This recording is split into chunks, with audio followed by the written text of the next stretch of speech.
There are many misconceptions about the situation in Israel-Palestine. First of all, starting with the notion as if the situation is complicated. It's not complicated. It is harsh, it's brutal, but it's not complicated. There is a clear case of oppressor and oppressed. The apartheid people and the people subjugated under apartheid. And apartheid is a very serious crime, and I mean that Israel is an apartheid state as defined in the Rome Statute, as defined in international law. Apartheid is a very serious crime that is regarded as a crime against humanity, and all countries of the world are obligated to fight against it. So if you think that apartheid in South Africa should have been dealt with back then, and you should have boycotted South Africa during its apartheid era, then you should definitely be boycotting Israel today. Another misconception is as if there are two entities called Israel and Palestine that somehow can exist side by side, but this is not the case. Israel was built on top of Palestine, on account at the expense of the Palestinian people. When the Zionists founded their state, they insisted to first and foremost drive away the indigenous people from their land, and they have expelled the majority of the Palestinians from their land. And the very next thing that they did is to deny those who have been expelled from there the right to come back home, and to build a whole legal infrastructure that falls under the definition of apartheid, to build a whole infrastructure that will discriminate between the privileged, of my ethnic background, and the underprivileged, the others, those who were indigenous to the land. And we have to remember that Israel was built at the expense of, on account of, the indigenous Palestinian people. Now, how can we resolve the situation? We have to respect the rights of all the sons and daughters of the land, all the people who are stakeholders to this piece of land. Israel, whether we like it or not, controls the whole of the land. So, in fact, there is no one-state solution these days, but there is a one-state condition. There is a single territory that is controlled by Israel, even though it claims that it doesn't control Gaza, it does control it to a very large extent.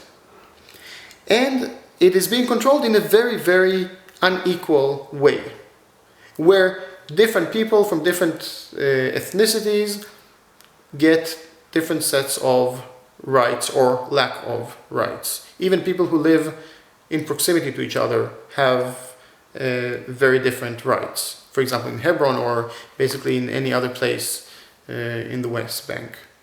So what needs to happen is, anyway, Israel controls the whole of the land, but what we demand is that there will be equal treatment and respect the rights of all the people of that land, and those who are denied the right to come back to their homes. Now, having said that, it doesn't mean that the BDS campaign demands that there will be one single democratic state throughout historic Palestine. The BDS campaign doesn't take a position about one state or two states or any number of states, because it's not about how many states, it's about how many rights. This is not a solution-based approach, it is a rights-based approach. We demand 3 fundamental rights of the Palestinians. These rights are absolute. They are non-negotiable. What we can negotiate about is how to implement these rights. And they can be implemented in different formats. It can be in one state, it can be in 2 states, it can be in any type of format, but these rights have to be respected. So if there will be a 2-state solution in the future, it means that both states will have to respect all 3 rights of the Palestinians. Not having one state that remains an ethnic supremacist state for the privileged and only for the privileged, and then have another state which will give some rights to the Palestinians. That is not a solution, but that is what we are being offered by the Zionists and pretty much most governments around the world these days. But this is not acceptable.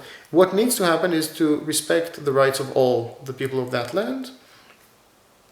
And what we see happening these days is that by demanding these fundamental rights, the whole discourse about Israel is changing. So more and more people around the world are starting to realize what the situation is all about. Unlike what they were told in the media, they are starting to understand what is really happening in Israel-Palestine and how to bring about a change. And the change will come about when we demand these basic rights. So the BDS campaign, because it has a rights-based approach, it has managed to not fall into this trap of what type of solution do we insist on. As I mentioned, one state or two states and so on. We disregard that question and rather we demand the rights. And by demanding the rights, basically we manage to crack through that propaganda that has been taking place for so long, for about 7 decades now. Speaking all this language about as if there are two states side by side, Israel and Palestine, speaking this discourse about I'm sorry. Yeah, this discourse about yeah, I have much to say about it, but it's getting kind of more complicated. Is it okay for you to yeah. stop?